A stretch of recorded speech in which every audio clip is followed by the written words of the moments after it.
Nigeria, like I earlier mentioned, for foreign investors, you can either register as a or private limited liability company or public limited liability company or an unlimited company. You can also register as a representative company, but the only difference is um, when you're registering as a representative or liaison office, it's still the same structure as a normal company, just that you can engage in business activities because it's basically just to generate business for the parent and for market research purposes.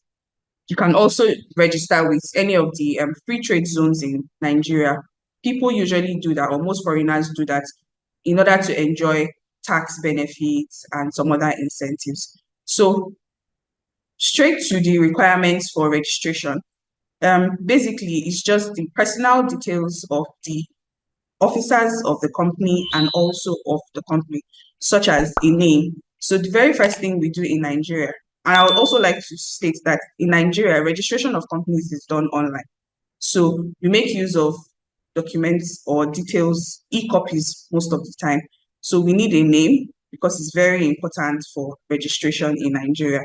And we usually do a name search just to confirm if somebody is using that name, and then if the name is available, we go ahead to apply for a name. And once it's approved, then we would proceed with the registration proper by getting details of the directors, supposed directors, shareholders, the secretary, and the witness. So for every registration, a witness is required.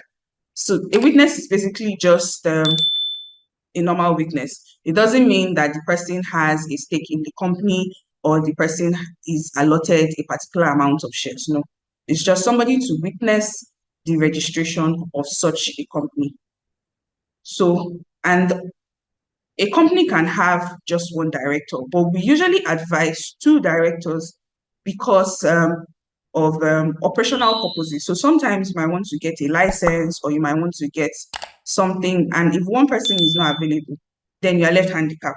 But if you have two directors, then the other director can function on behalf of the company. So even though the law allows you to register it with just one director, it's also advisable if you can, you should register with two directors. Then moving forward, we also make use of passport photographs, so e-passport photographs, signature of the director, shareholder, witness, and the secretary, the address. So there has to be a location, a verifiable address for each of the officers of the company. And if you are not based in Nigeria, because the registration can be done online, Firmus Advisory actually offers virtual office address, which can be used for these officers and also for the company. So we need an address, very descriptive address that must include the local government area and all of that. And then we also need phone number, email, and also a valid means of identification. Very important. So if you supply all of these details, then we'll move on to the company. For the company, we would need the address of the company, the email address. Being that is a new company, if you don't have an address, like I said earlier, we would also be willing to offer such an investor an address to make use of at Firmus Advisory. So the address as well. And also, you are expected to upload a memorandum and article of association. But if you do not have or you cannot draft one yourself, the regulatory body, which is the Corporate Affairs Commission in Nigeria, actually provides a memorandum and articles of association. So what you just do, you adopt the article, and the MEMAT, like we call it for short, is actually in compliance with the law, which is CAMA 2020.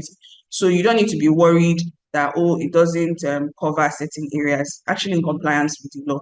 It may not touch some specific things that you would want to touch if you drafted it yourself, but it is 100% fine. So MEMATs would also be uploaded.